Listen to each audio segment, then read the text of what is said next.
भारतवर्षर स्वाधीनता संग्राम अग्रगण्य योद्धा वीर नेताजी सुभाष चंद्र बोस जी आम party all India forward bloc प्रतिष्ठाता आजाद हिंद फौजर प्रतिष्ठाता जन्म जयंती फॉरवर्ड ब्लॉक और आजाद हिंद बाहिनी पक्षर देशव्यापी देश प्रेम दिवस भाव में पालन कर परिप्रेक्षी में नेताजी 130तम जन्म जयंती को ओडिशा रे आमे देश प्रेम महोत्सव भाव में 3 दिन व्यापी 21 जनवरी रु 23 जनवरी पर्यंत 3 दिन व्यापी पालन करुचु।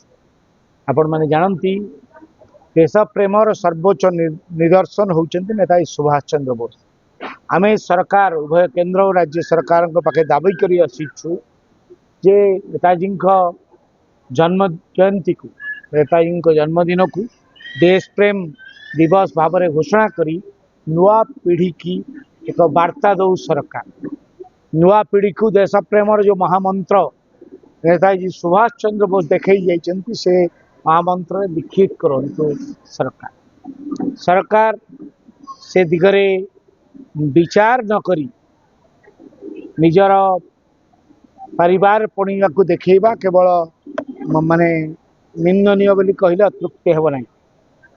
आमे पुनः ये जो देश प्रेम महोत्सव पालन करुचु दाबी करुचु सरकार उभय केंद्र और राज्य सरकार नेताजी जयंती को देश प्रेम दिवस भाव में घोषणा करंतु।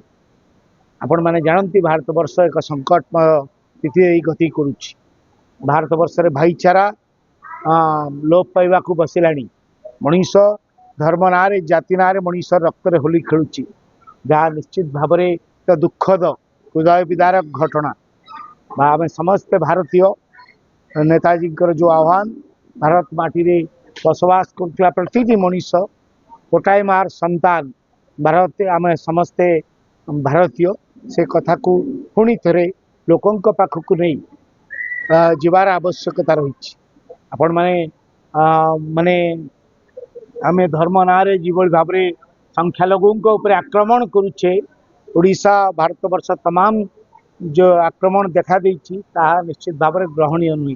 आपण माने जानती नेताजी जो सेनाबाहिनी भारतवर्षर प्रथम सेनाबाहिनी आजाद हिंद बाहिनी आजाद हिंद फौजर सेना मुख्य जड़े मुसलमान थे मेजर जनरल शाहनवाज खान के नेतृत्व में आजाद हिंद फौज सुदूर सिंगापुर मोइरान पर्यंत मार्च कर आसीला भारत माटी को स्वाधीन करने। आज से जाति के निंदित करा जाउछि जो बलिदान भारतवर्षर स्वाधीनता संग्राम से जो त्याग ताकू कहीं नजरअंदाज कर दे परिबे नहीं। ये वार्ता आमको पुणी लोकों पाखक नहीं जावाक पड़ो। लोकों भितर भाईचारा प्रतिष्ठा करने को पड़ो।